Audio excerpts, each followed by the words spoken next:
La fin de cette 20e édition avec vous ce soir. Merci d'avoir répondu nombreux pour venir à ce bilan de cette 20e édition. Et donc, on est vraiment ravis de se retrouver sous la bannière de ce collectif des mécènes locaux. Voilà, logo que vous aviez fièrement affiché tout l'été. Donc, merci encore à vous. Merci de votre soutien. Et puis, je vais passer la parole à Emmanuel Der, le nouveau directeur d'exploitation du Festival Photo Legacy. Merci.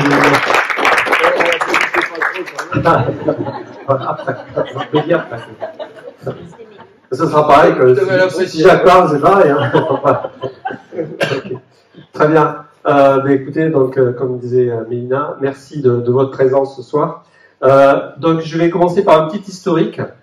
Dès 2022, il y a eu un appel aux dons qui a été fait en 2022, et en mai 2023, vous étiez 48 à avoir déjà répondu positivement à cet appel. Et grâce à votre soutien, il y a une très belle édition 2023 que l'on va voir, qui vient de se terminer. Et vous faites partie, comme disait Mélina, dorénavant du collectif des mécènes locaux de Legacy, du Festival Photo. Cela a aussi donné naissance à de belles initiatives locales. On en reparlera tout à l'heure. On fera un petit focus sur ça. L'édition 2023, c'était sur la continuité des autres éditions, avec quelques chiffres, 300 000 visiteurs, 300 000 festivaliers, qui, pour les avoir questionnés un petit peu, étaient ravis non seulement de voir de belles photos, de belles expositions, mais aussi d'être dans ce village, de voir qu'il y a des artisans, c'est une ambiance générale, en tout cas c'est ce qu'ils disent, même si l'édition 2023 leur a particulièrement plu. Et là, ils sont toujours à dire que de toute façon, on est bien à Legacy quand on vient au Festival Photo. Et ça, c'est important. C'est aussi 280 000 visiteurs festivaliers qui, cette année, ont vu à Baden, non pas dans le Morbihan, mais au sud de Vienne, en Autriche, ont découvert le festival que nous, on avait l'année passée. C'est 20 photographes qui venaient cette année du monde entier, on peut le dire, des Français, Japonais, il y avait une Iranienne, Sénégalaise, il y avait des Américains, des Brésiliens, Afrique du Sud, bon, international quoi, mais des pointures bien entendu du monde de la photo, que l'on a accueilli aussi, on en parlera tout à l'heure lors de l'inauguration. Une commande photographique qui est une commande faite par le département du Morbihan, qui avait commandé auprès de nous cette commande pour le thème était, je vais y arriver, pardon, la pêche en haute mer, et c'est la photographe Lorraine Turcy, qui est de Nantes, qui a fait cette très belle, une très belle exposition, qui a été très, très appréciée par les festivaliers. C'était aussi 4500 élèves, collégiens, lycéens, etc., qui sont venus, comme tous les ans, au festival. Et c'est aussi, et c'est très important, 90 bénévoles. Sans eux, le festival ne serait pas le même. C'est 90 bénévoles qui participent à plusieurs moments dans l'année au festival. Et Dominique, notre scénographe qui est là, il les connaît bien puisqu'il travaille avec eux pour le montage notamment. Et je crois que tu avais évalué, Dominique, c'était à peu près plus de 500 heures, plus que ça, que les bénévoles, si on devait payer, ce serait bien entendu un montant non négligeable. Mais c'est surtout que, en fait, ils contribuent aussi au festival à leur manière, et on leur remercie. On les remercie. Alors le festival, on va détailler un petit peu à travers ces photos, mais avant de démarrer par l'installation, il y a ce qu'on est en train de faire déjà pour 2024. C'est avec Cyril Drouet, le commissaire des expositions, c'est le thème de l'année suivante, c'est le choix des photographes, le choix des photos, c'est ce qui est en train de se faire en ce moment. Et ensuite, eh bien, il y a l'équipe de Dominique et de Camille qui vont, une fois que les photographes sont choisis, eh bien, commencer à travailler, à discuter avec les laboratoires qui nous impriment les photos afin de pouvoir démarrer, anticiper la production, faire les commandes et voir bien entendu où c'est qu'on va mettre telle photo à tel endroit. Non, et on travaille avec 5 laboratoires. Donc, un laboratoire Agélia, qui est une entreprise familiale qui est à Rennes, qui fait un super boulot. un laboratoire qui est Dupont, qui est le plus haut niveau en termes de qualité de reproduction. On a CV aussi, qui est une société d'origine allemande. Et qu'est-ce qu'on a? On a Métropole, qui est une société qui fait en particulier toutes les grandes vaches. Il faut vraiment avoir une grande technicité. On insiste là-dessus parce que la qualité de reproduction est essentielle pour nous d'abord, mais aussi pour les photographes. Et je peux vous dire que quand vous avez des photographes qui exposent en galerie ou dans des grands musées, il y a une certaine réticence à exposer à l'extérieur. Donc on a trouvé au fil du temps que la qualité de reproduction des images était parfaite. Et ça, c'est un élément essentiel aussi de l'image de marque du festival. Merci pour cette précision. Donc ensuite, eh bien, l'installation démarre pendant 3 mois. L'équipe de Dominique se met au boulot et là, comme les fleurs en printemps, ce sont les images qui apparaissent au sein du village qui fleurit. Une conférence de presse qui a lieu au mois de mars et qui annonce la prochaine édition. Ensuite, on a l'inauguration qui arrive, où là, on reçoit tous les photographes, on les fait venir pour qu'ils participent à ce moment d'échange avec les festivaliers, avec la presse, et qu'ils puissent découvrir aussi, finalement, comme tu disais, et s'étonner des fois du rendu de leurs photos quand ils les voient à l'extérieur avec les différents formats. Il y a aussi l'inauguration du festival des collégiens. Vous savez, c'est 16 collèges du Morbihan qui exposent tous les ans. Depuis combien de temps? Depuis 12 ans. Ouais, 12 ans. Ouais. Et c'est un grand succès aussi pour les festivaliers. Il y a aussi toutes les visites guidées. Entre nous, on ne verra pas. Non, mais ce qui est important, le travail qui est fait avec les collégiens, il est fait avec des professionnels qui sont des photographes professionnels qui sont basés en Bretagne. Et surtout, parce que c'est facile aujourd'hui de faire des photos, on peut photos, puis terminer. C'est pas ça. C'est travailler sur un sujet, un thème. Et donc, ils travaillent véritablement avec ces professionnels sur un thème. Et ils font vraiment un travail de fond. Et ça, on insiste là-dessus parce que c'est très simple de dire ah, mais je fais des photos. Maintenant, faire des sujets photographiques, c'est autre chose. Voilà. Exact. C'est vrai, il y a le catalogue d'ailleurs des collégiens de 10 ans qui est sorti. Moi, je vous encourage, on en a encore en vente quand la prochaine édition sera là, vous pourrez en acheter. Franchement, c'est super intéressant à montrer aux enfants et à tout le monde. On a donc des visites guidées avec nos médiatrices qui se mettent en route à partir dès le début de l'édition, qui font des visites auprès des particuliers, des entreprises, des collectivités, de nos partenaires, certaines fois. Donc c'est très intéressant de faire, si vous n'avez pas eu l'occasion de faire une visite guidée, moi je vous encourage à en faire une.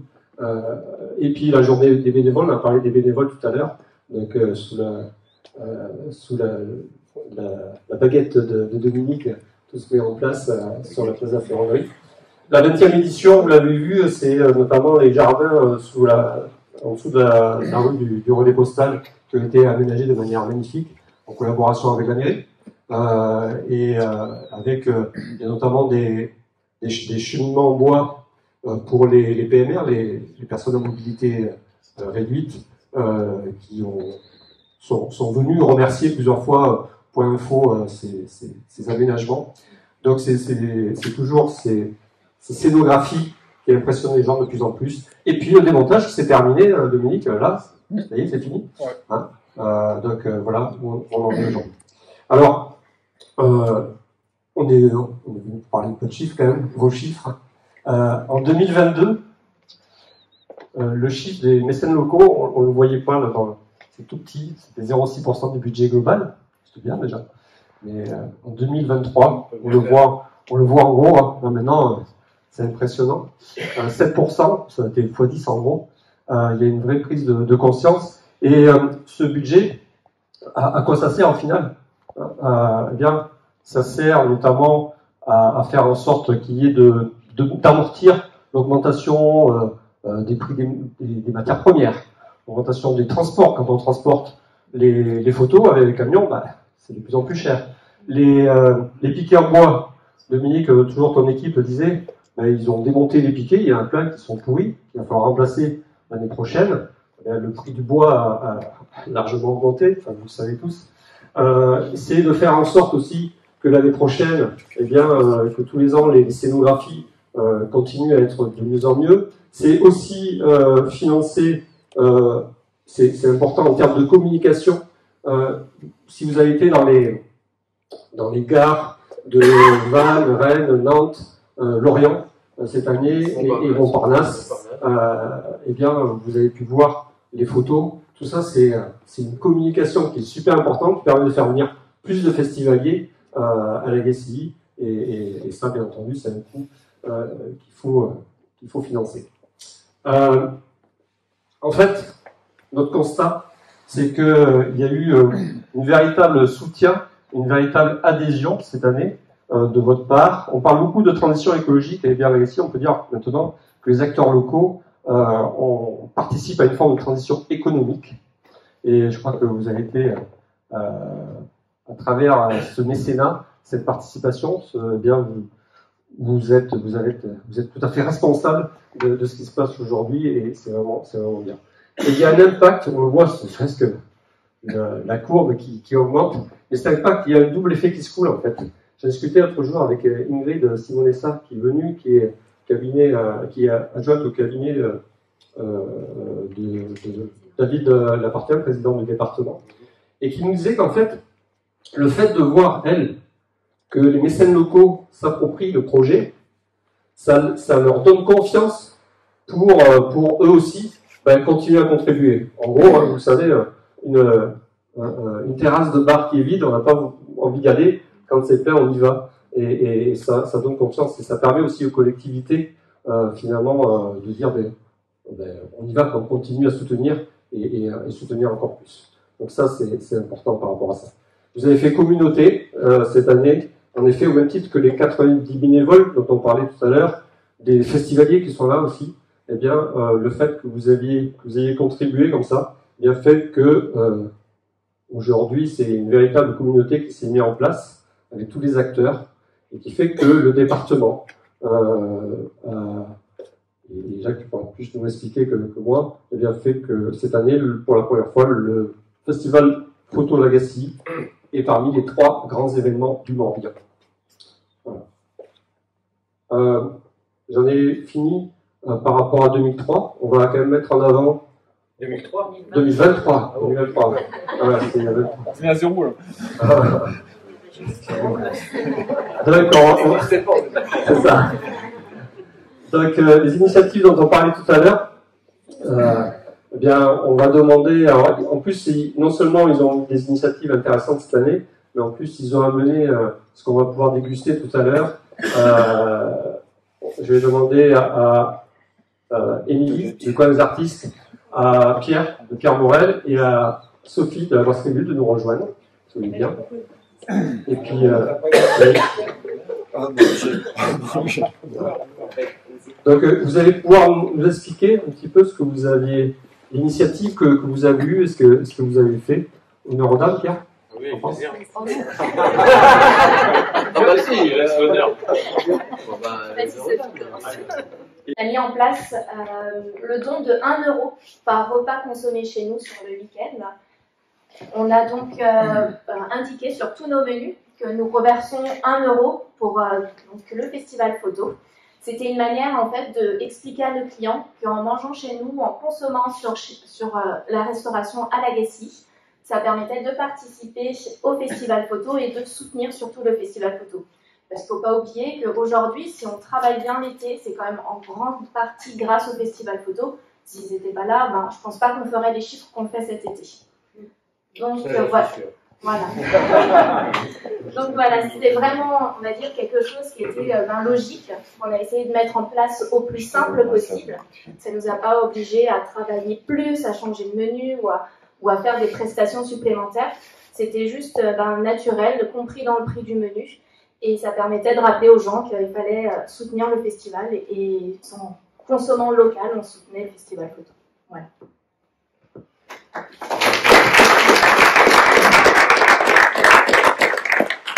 Bon, moi je suis pas très à l'aise pour m'exprimer quand il y a du monde. Je vais essayer de faire quelque chose de court et d'efficace. En fait, l'idée, c'était, au-delà de l'aspect financier qui est invisible, on voulait apporter notre soutien par quelque chose de concret, par un petit souvenir que les clients pouvaient aussi emporter avec eux. On parle beaucoup sur nos petits territoires de l'économie circulaire, hein. C'est très important et ça nous a permis de tester si ça fonctionnait ou pas. Si le choix du cœur fonctionnait, et ça, clairement, ça l'a bien fait. Je n'ai pas encore fait de bilan du don qu'on fera en plus de ce qu'on a déjà versé, mais je pense que ça va être plutôt sympa. Et puis, c'était une façon aussi de dire que nous aussi, on soutient le festival, qu'on y tient, parce que c'est ce que j'ai déjà dit plusieurs fois, au-delà de l'histoire de photos, du monde que ça amène, c'est surtout en fait, on soutient l'humain, parce que derrière cette expo, ce sont des humains, et nous, on croit beaucoup à l'humain. Voilà.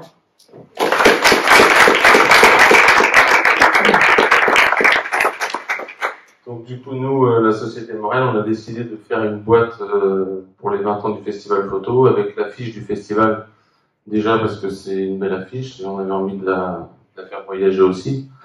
Donc pour cette boîte du festival, tous les clients qui l'achètent, on reverse 1 euro pour le Festival Photo. Donc cet été, ça représente à peu près 5000 boîtes. Donc on est quand même content de cet événement, et aussi les gens, ils peuvent repartir avec un petit morceau du festival, et pouvoir le garder dans leur placard, l'utiliser tous les jours comme une boîte à sucre. C'était un petit peu ça l'idée. Donc on est content du résultat et des retours qu'on a pu avoir sur cette boîte, parce qu'elle est quand même très jolie.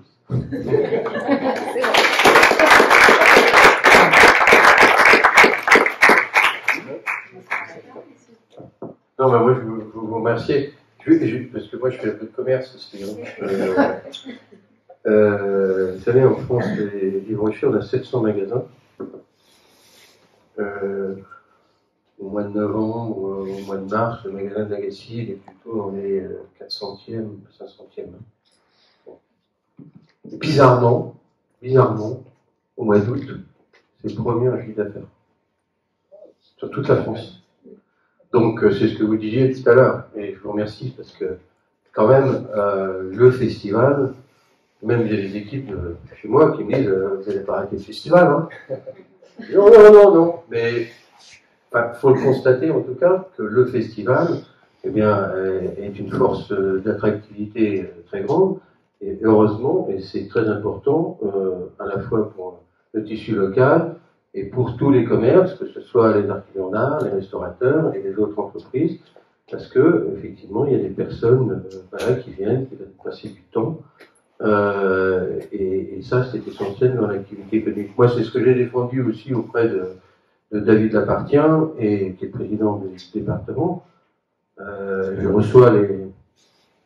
recevons, samedi, tous les maires du Morbihan. Alors, on a les sénateurs, on a les députés, on a le président de la région, le président du département, etc. Et ma discussion avec David Lapartien était de dire, du Morbihan, d'un côté, il y a une partie du Morbihan qui est quand même très privilégiée, et on va dire que le fait d'être sur un front atlantique, eh bien, la population vient facilement, et par contre, dans le Morbihan des terres, c'est quand même beaucoup plus compliqué. Hein. Et donc, c'est vrai que la discussion que j'ai eue m'a permis de passer d'une subvention de 40 000 à 100 000 euros de la part du département, et le fait aussi de dire que c'est un festival qui compte pour la dynamique du département. D'ailleurs, on le voit même aujourd'hui, le département fait des publicités. Hein, il a fait un spot, il évoque l'Agassi, en particulier son festival. Donc ça, je tiens à le dire. Et moi, je suis très heureux de voir ça. Franchement, je suis très heureux parce que je trouve que le fait que vous appropriez aussi l'esprit du festival, que vous le transmettiez aussi auprès des personnes qui vont acheter vos produits, ou venir manger chez vous, ça donne un état d'esprit aussi très important. Donc voilà, au-delà de l'argent, moi je compte aussi beaucoup sur l'état d'esprit. Vous parlez de l'aspect humain, je crois que c'est essentiel. Alors, merci à vous. On peut parler de 2024. Qu'est-ce que t'en penses? Non, moi je juste avant de parler, parce qu'on est entre nous là, est-ce que pour vous le festival est important? Il est nécessaire. Là, on est plus nous. Non, mais on est en train de réfléchir, hein, on va avoir une réunion tout à l'heure à l'Artémisia pour les travaux.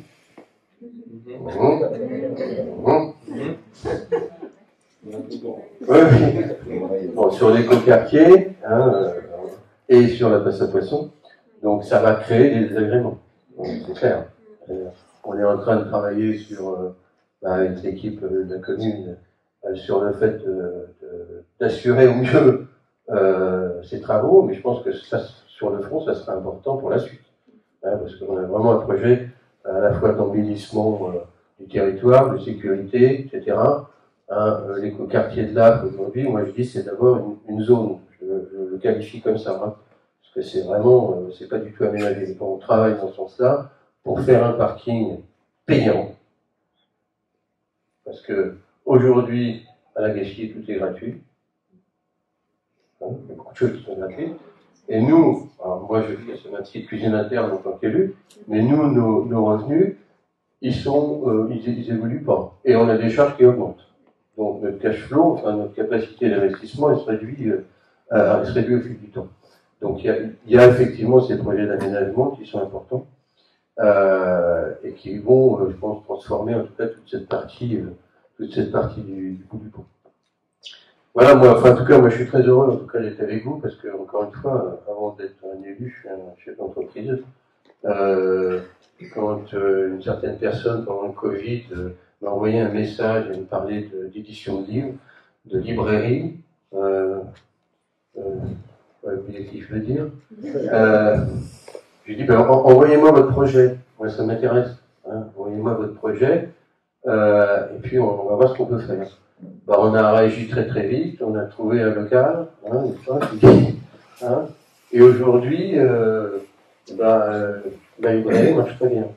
Il y a deux librairies, il y a une librairie éphémère qui est la librairie du festival, et maintenant il y a la librairie La Grande Évasion.